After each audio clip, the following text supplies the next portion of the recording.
కార్తీక పౌర్ణమి పురస్కరించుకొని తూర్పు గోదావరి జిల్లాలోని శైవ క్షేత్రాలు కిటకిటలాడుతున్నాయి. భక్తుల శివనామ స్మరణతో ఆలయ ప్రాంగణాలు మారిమోగుతున్నాయి. వేకువజామునే భక్తులు పుణ్యస్నానం ఆచరించి సమీపంలోని శివాలయాలకు క్యూ కడుతున్నారు. అత్యంత భక్తి శ్రద్ధలతో కార్తీక దీపాలను వెలిగిస్తున్నారు. కార్తీక పౌర్ణమి వేళ శివుడిని దర్శించుకుంటే తమ కుటుంబాలకు సర్వ శుభాలు చేకూరుతాయని భక్తుల ప్రగాఢ విశ్వాసం. ఇక దీనిపై మరింత సమాచారం మా తూర్పు గోదావరి జిల్లా కరెస్పాండెంట్ విజయ్ కృష్ణ అందిస్తారు.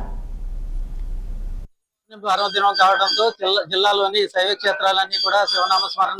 ప్రస్తుతం మనం రాజమహేంద్రవరంలోని శ్రీ ఉమా మార్కండేయ స్వామి ఆలయంలో ఉన్నాం. వేకువజాము నుంచి కూడా ఇక్కడ భక్తుల రద్దీతో కిటకిటలాడుతుంది.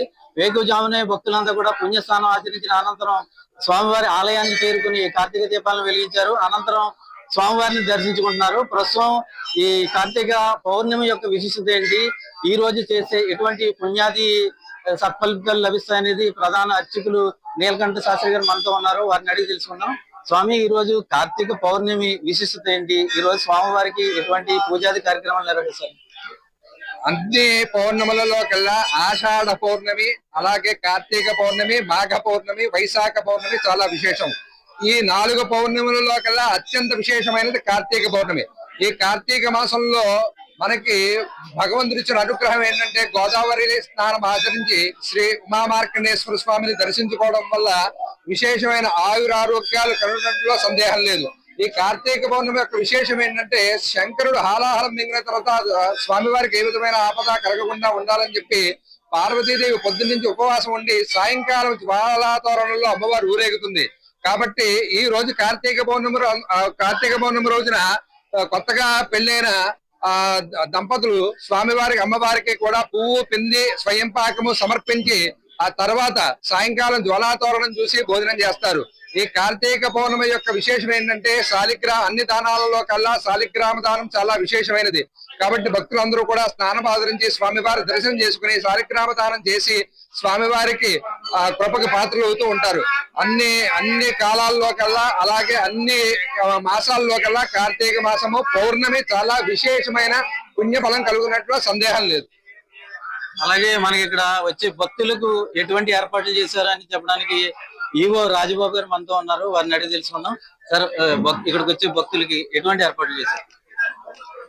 మహేంద్రవరం నగరం పవిత్ర గోదావరి నది తీరం నందు వేంచేసి ఉన్న శ్రీ ఉమా మార్కండేశ్వర స్వామివారి దేవస్థానం నందు ఈ రోజు కార్తీక పౌర్ణమి సందర్భంగా తెల్లవారుజామున 3 గంటలకు ఆలయం తెరవడం, సుప్రభాత సేవ, ప్రథమాభిషేకం నిర్వహించడం శ్రీ ఆలయ ప్రధానార్చకులు శ్రీ పెద్దంటి నీలకంఠ శర్మ గారి ఆధ్వర్యంలో నిర్వహించడం, అనంతరం భక్తులకు దర్శనం ఏర్పాటు చేయడం జరిగింది.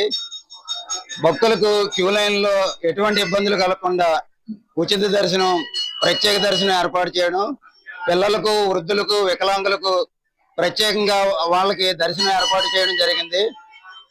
ఎటువంటి ఇబ్బంది లేకుండా మంచినీరు సదుపాయం, ఉచిత ప్రసాద వితరణ ఏర్పాటు చేయడం, అలాగే శానిటేషన్ పై ప్రత్యేక దృష్టి ఏర్పాటు చేసి అదనపు సిబ్బందిని డిప్లాయ్ చేసి ఎప్పటికప్పుడు ఆలయ పరిసరాలను పరిశుభ్రంగా ఉంచే విధంగా ఏర్పాటు చేయడం జరిగింది. ఈ రోజు కార్తీక పౌర్ణమి ఎంతో విశిష్టత కలిగిన సందర్భంలో సాయంత్రం 6-7 గంటల ప్రాంతంలో జ్వాలాతోరణం జరుగుతుంది మన ఆలయ ప్రాంగణంలో. ఈ కార్యక్రమానికి రాజమహేంద్రవరం పరిసర ప్రాంత ప్రజలు అందరూ వచ్చి ఈ కార్యక్రమాన్ని జయప్రదం చేయవలసిందిగా కోరుచున్నాం. అయితే కార్తీక పౌర్ణమికి ఎంతో విశిస్తుందండి. అలాగే ఈ రోజు స్వామివారిని దర్శించుకున్న, అలాగే ప్రత్యేక పూజలు అభిషేకాలు చేసిన విశేష ఫలితాలు దక్కుతాయని ప్రధాన అర్చకులు చెబుతున్నారు. అదేవిధంగా ఇక్కడికి వచ్చి భక్తుల రద్దీని దృష్టిలో పెట్టుకుని అన్ని క్యూలైన్ల ఏర్పాటుతో పాటు ఉచిత దర్శనాలు, అదేవిధంగా ఉచిత ప్రసాద వితరణతో పాటు వృద్ధులకు, పిల్లలకు పాలు, ఆహార సదుపాయాలు కూడా ఏర్పాటు చేశామని ఈవో రాజబాబు చెప్తున్నారు. అయితే కార్తీక పౌర్ణమి సందర్భంగా ఇక్కడ తూర్పుగోదావరి జిల్లాకు సంబంధించిన అన్ని ఆలయాలు కూడా భక్తుల రద్దీతో కిటకిటలాడిన పరిస్థితి అయితే మనకు కనబడుతుంది. వీడియో జర్నలిస్ట్ చందుతో విజయకృష్ణ, 6 టీవీ, రాజమండ్రి.